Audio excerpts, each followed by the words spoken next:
Next one. ఆ తర్వాత ప్రేము vomitings చేసేసేవాడు. బస్‌లోని vomitings చేసేసేవాడు. Distance ఎక్కువైపోయిందని చెప్పి. ఇంకేం చేసామంటే హిమాయత్ నగర్‌లో ఒక 30,000 అప్పుడు 25,000కి ఇంకొక ఇల్లు హౌస్ రెంట్‌కి తీసుకొని హ్మ్, దిల్ష్ హిమాయత్ నగర్‌కి షిఫ్ట్ అయ్యాం. అక్కడ ఆఫీస్ హిమాయత్ నగర్‌లో బ్రాంచ్ ఆఫీస్ ఉండింది. దగ్గరే ఆఫీస్ అవుతుంది. బ్రాంచ్‌కి షిఫ్ట్ అయ్యాము. 25,000కి ప్రేమను తీసుకొని అక్కడికి వచ్చాము మొత్తానికి. అక్కడికి నెక్స్ట్ స్టెప్ అక్కడికి పడ్డది. పడ్డ తర్వాత ప్రేమి చదివించుకుంటా చిన్నగా నిదానంగా ఉన్న దాంట్లోనే సర్దుబాటు చేసుకుంటా వస్తాం. కాకపోతే ఆయన ఎప్పుడు తీసేస్తాడు ఉద్యోగాల నుంచి, ఎందుకు తీసేస్తాడు అన్న రీజన్ అయితే తెలీదు. ఒకసారి తర్వాత నాకు కొంచెం హెల్త్ టీబీ అటాక్ అయింది. అది కూడా ఏంటంటే మాడపడుచు కూతురు కొంచెం లావుగా ఉండేది. తన్ని వాకింగ్‌కి తీసుకెళ్దామని నేనే వాకింగ్‌కి తీసుకెళ్ళాను. ఇక్కడ నెక్లెస్ రోడ్‌లో డైలీ వాకింగ్‌కి తీసుకెళ్ళేదాన్ని. తనతో పాటు నేను కూడా నడిచేదాన్ని, తనని తగ్గిద్దాం అంటే పెళ్ళికొచ్చిన పిల్ల అని చెప్పి. మాడపడి చనిపోయినప్పటికే తన్ని వాకింగ్‌కి తీసుకెళ్ళినప్పుడు నాకు టీబీ అటాక్ అయిందనమాట. అటాక్ అయితే సరే టీబీకి కూడా తర్వాత చెకప్స్ అంతా అయిపోయి మొత్తానికి 6 మంత్స్ బేర్ చేసి అది కూడా ఫేస్ చేసేసాను. అది కూడా కంప్లీట్ అయిపోయింది. తర్వాత ప్రేమప్పుడు ఇంకా మేమేమనుకున్నామంటే ఒకడినే భరించలేకపోతున్నాం, ఈ స్కూల్ ఫీజులు కట్టడాలు ఇయే సరిపోతుంది, ఒక్కడనే భరించలేకపోతున్నాం, ఇంకా రెండో వాళ్ళు ఎందుకులే అని వదిలేసుకున్నాం. ఇంకా రెండో బిడ్డ గురించి అసలు ఆలోచించలా. సెకండ్ చైల్డ్ గురించి. ఒక బిడ్డకే చాలా ప్రాబ్లమ్స్లో ఉన్నాం కదా అని చెప్పి. ఈ లోపల ప్రేమ్కి ప్రేమ్ ఎట్లా ఫేస్ చేశాడంటే, ప్రేము ఎవరి ఇంటికి వెళ్ళినా అంటే ప్రేమ్ నారాయణ గారు వాళ్ళ ఇంటికి వెళ్తే నిషి షన్ని వాళ్ళు వచ్చి చాలా కాస్ట్లీ బొమ్మలు వీటితోటి ఆడుకుంటూ ఉండేవాళ్ళు. ఆడుకుంటా ఉంటే వాడు కొంచెం అట్లా చూస్తుండేవాడు అనమాట.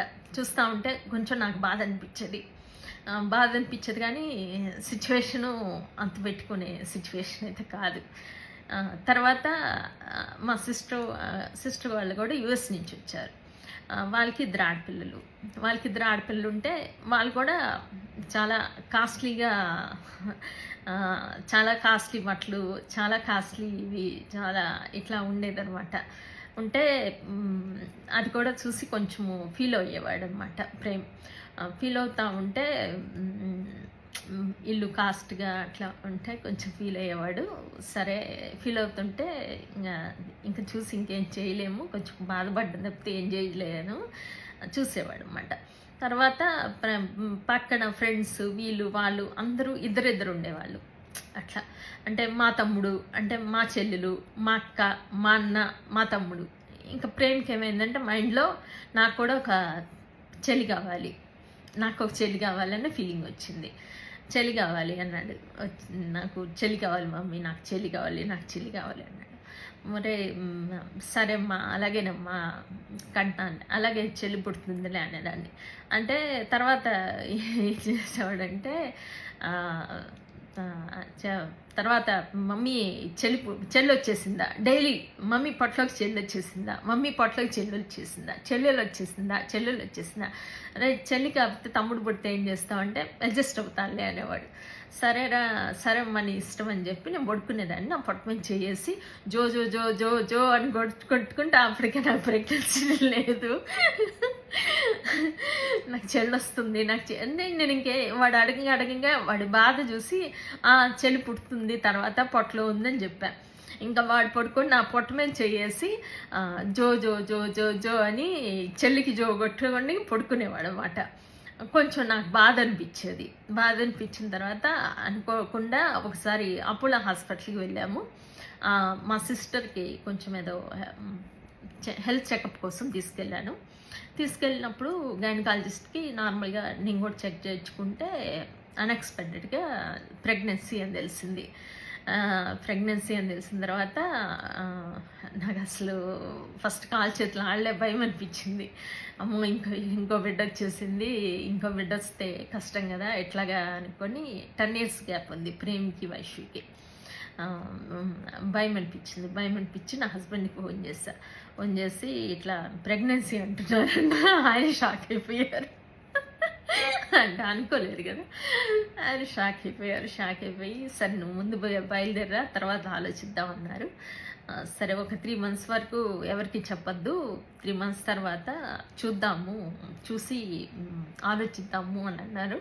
సరే ఒక 3 months అయిన తర్వాత సరే ఇంకా ప్రేమ ఇంట్రెస్ట్ని బట్టి సరే చెల్లి పుట్టింది, ఇంకా లేదు తమ్ముడు పుట్టాడులే అని చెప్పి అన్న ఉద్దేశంతో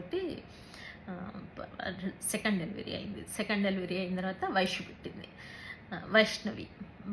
పుట్టింది. అంటే వైష్ణవి మాత టెంపుల్కి వెళ్ళినప్పుడు మొక్కున్నాం వైష్ణవి మాతకి, పాప పుడితే నీ పేరు పెట్టుకుంటామని చెప్పి, అందుకని వైష్ణవి అని పెట్టుకున్నాం పేరు. వైష్ణవి పుట్టింది. వైష్ణవి పొట్టలో పడ్డ దగ్గర నుంచి కొంచెము బాగానే ఉండింది. అంటే అప్పటికి ప్రేమ్కి 10 years. అప్పటి నుంచి ప్రేమ్ జాతకం ప్రకారం కూడా 10 years నుంచి ప్రేమ్కి బాగుంటుంది అని ఉంది. ఆబ్వియస్లీ వైష్ణవి పొట్టలో పడ్డ దగ్గర నుంచి కూడా 1 lakh కాస్త 3 lakhs అయింది salary. I think 2 lakhs 3 lakhs అయింది శాలరీ. తర్వాత వేరే ఇంటికి షిఫ్ట్ అయ్యాం అక్కడి నుంచి.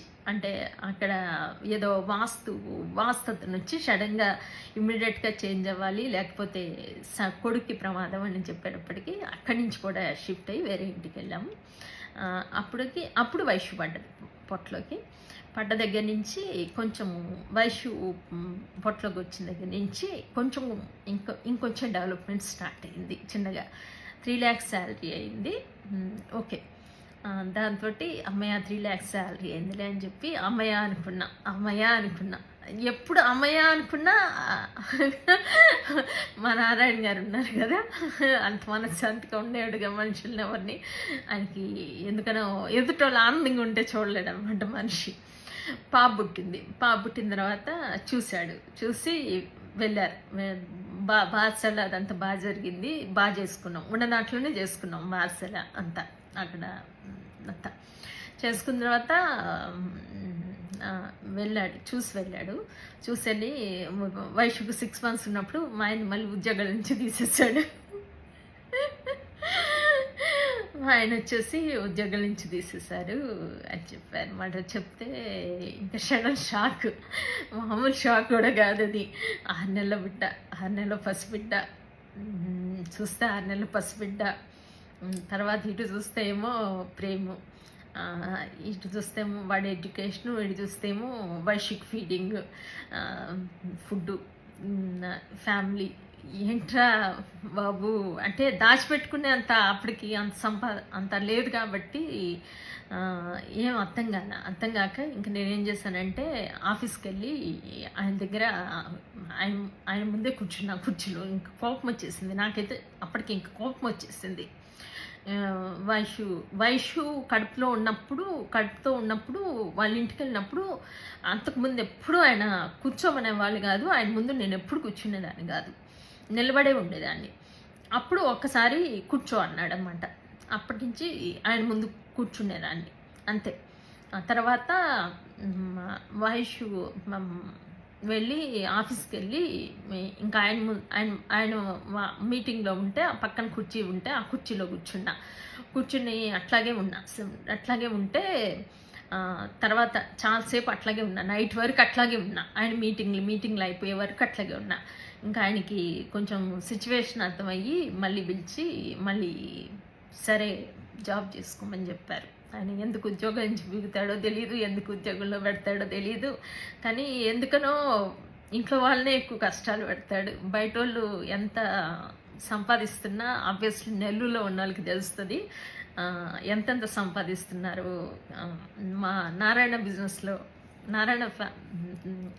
వర్క్ చేసే వాళ్ళకి తెలుస్తుంది ఒక్కొక్కళ్ళు ఎంతెంత సంపాదించారో. ఇంట్లో వాళ్ళకి మాత్రం కొంచెము ఏదైనా బాగున్నారు అంటే ఆయన చూడలేడు, తట్టుకోలేడు మనిషి. ఫస్ట్ పాయింట్, అసలు తట్టుకోలేని మనిషి అనమాట. ఇంట్లో వాళ్ళు బాగుంటే ఆయనకి నచ్చదు. ఆయనే బాగోవాలి, ఇంట్లో వాళ్ళు బాగోకూడదు, ఇంకెవరు బాగోకూడదు.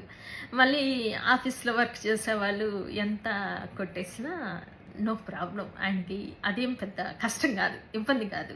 ఇంట్లో వాళ్ళు ఎంత స్ట్రిక్ట్‌గా వర్క్ చేసినా, జీతంతోటి వర్క్ చేసినా గానీ, కొంచెం నవ్వుతున్నారు, బాగున్నారు అంటే ఇమ్మీడియేట్‌గా పక్క రోజు వాళ్ళకి రిజిగ్నేషన్ లెటర్ వచ్చేస్తుందనమాట. Thank you.